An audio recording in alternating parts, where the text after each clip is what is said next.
চোখ রাখবো বাংলাদেশের খবরে। এবার বাংলাদেশে আক্রান্ত বিএনপি, শেখ হাসিনা বিতাড়ন কাণ্ডে বড় ভূমিকা ছিল বিএনপির, কিন্তু উগ্র মৌলবাদীদের হাতে রেহাই পাচ্ছে না বিএনপিও। দলের ছাত্র সংগঠকদের বাঁচাতেও ভীত কোনো বিএনপি নেতা। ঠিক কি পরিস্থিতি এই মুহূর্তে বাংলাদেশের, বিএনপির কি পরিস্থিতি জানবো।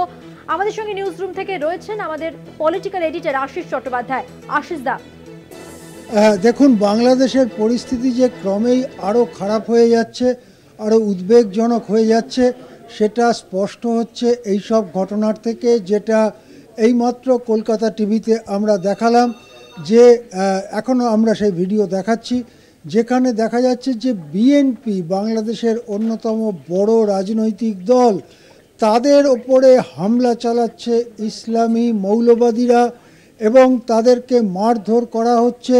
ছাত্র দল নামে বিএনপির এই শাখা সংগঠনের সংগঠকদের মারধর করা হচ্ছে। আমরা একটি জায়গার ভিডিও দেখাচ্ছি, কিন্তু নানান জায়গায় একই ধরনের গোলমাল চলছে। এখন একটু প্রেক্ষাপটটা যদি আলোচনা করা যায়, তাহলে আমাদের মনে পড়বে যে 2024-এর এপ্রিল মে থেকে বাংলাদেশে শেখ হাসিনা সরকারের বিরুদ্ধে যে বিরাট একটা বিক্ষোভ গড়ে ওঠে, সেই বিক্ষোভের কিন্তু অন্যতম অংশীদার ছিল বিএনপিও। বিএনপির সঙ্গে ছিল জামাতে ইসলামী, হেফাজতে ইসলামী, এমনকি বাংলাদেশের কমিউনিস্ট পার্টি, বাংলাদেশের ওয়ার্কার্স পার্টিও। এরা সবাই মিলে একত্র হয়ে শেখ হাসিনার বিরুদ্ধে ওই কাণ্ডটি ঘটিয়েছিলেন।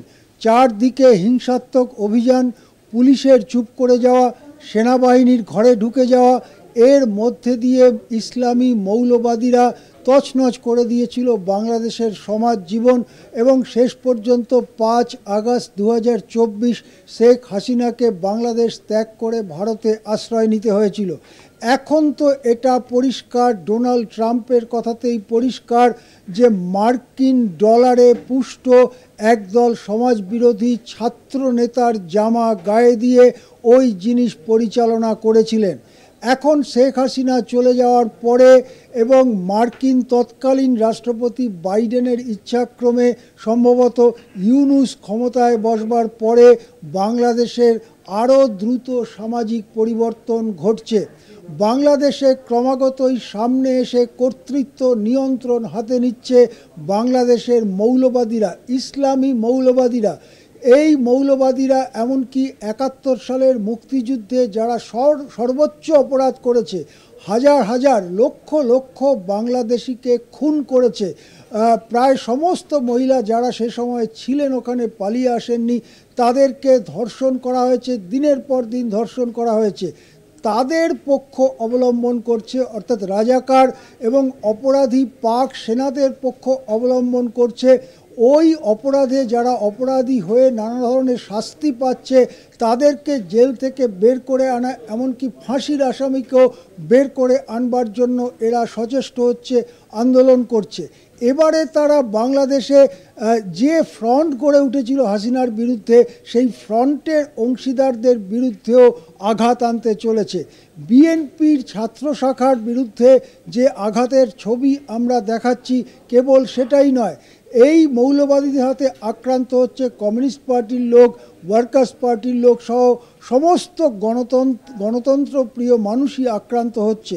সুতরাং বাংলাদেশে এখন এমন একটা রাজনৈতিক পরিস্থিতি তৈরি হয়েছে, যেখানে গণতন্ত্র নাকি মৌলবাদ, তালিবানি ধরনের, আফগানিস্তানের তালিবানি ধরনের মৌলবাদ নাকি গণতন্ত্র, এইভাবে বাংলাদেশের সমাজ ক্রমাগত দ্বিধা বিভক্ত হয়ে পড়ছে। তাহলে কি বাংলাদেশ আবার গৃহযুদ্ধের দিকে যাচ্ছে? বাংলাদেশে কি আমরা আরও বড় ধরনের কোনো রাজনৈতিক ঘটনাবলী, হিংস্র রাজনৈতিক ঘটনাবলী দেখতে পাবো? জানি না। আমরা অবশ্যই উদ্বিগ্ন হয়ে অপেক্ষা করছি। এবং এর মধ্যেই ভারতের বিদেশমন্ত্রী জয়শঙ্কর স্পষ্ট বলেছেন, বাংলাদেশে হিন্দুদের ওপরে যেভাবে অত্যাচার চলছে, যেভাবে প্রতিদিন ভারত বিরোধী জিগির তোলা হচ্ছে, তাতে ভারতের মুখ খুলতেই হবে। ভারতের সঙ্গে বাংলাদেশ কী ধরনের সম্পর্ক চায়, সেটা বাংলাদেশকেই ঠিক করতে হবে।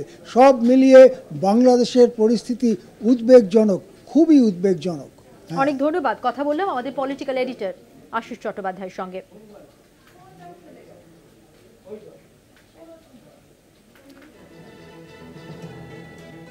বাংলাদেশের অবস্থা অত্যন্ত উদ্বেগজনক এবং আক্রান্ত বিএনপি। শেখ হাসিনা বিতরণ কাণ্ডে বড় ভূমিকা ছিল বিএনপির।